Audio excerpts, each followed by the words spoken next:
Cette résolution s'appuie sur 4 piliers, à savoir la participation des femmes à tous les processus de paix.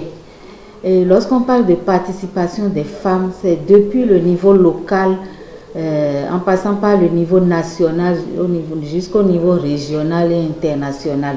Les femmes doivent être présentes dans tous les processus de paix. Quand on parle de prévention des conflits, elles doivent œuvrer pour le maintien de la paix, pour la consolidation de la paix.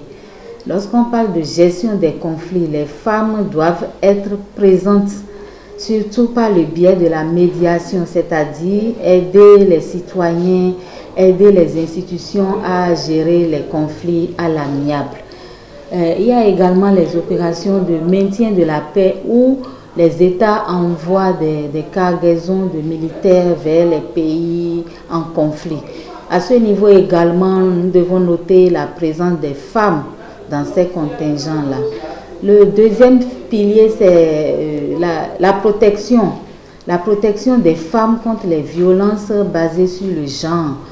Et aujourd'hui au Bénin, nous avons plusieurs lois qui promeuvent et protègent les droits des femmes.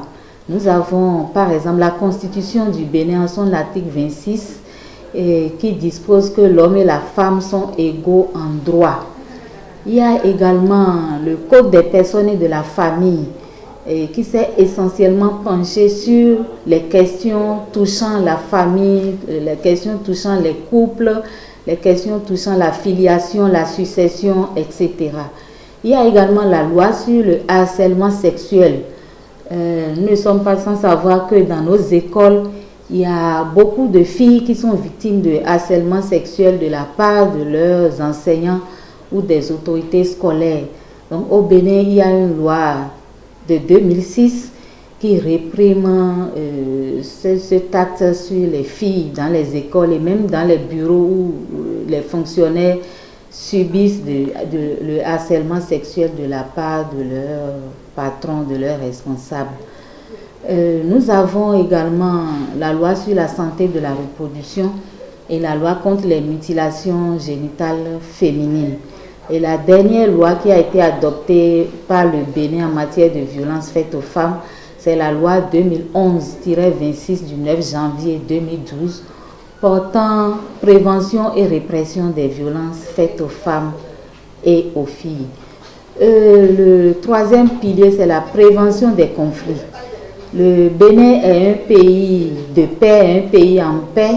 Donc, nous devons suffisamment prévenir les conflits à tous les niveaux. À partir de notre foyer, nous devons prévenir les conflits et les femmes doivent être présentes là où on est en train de prévenir ces conflits-là.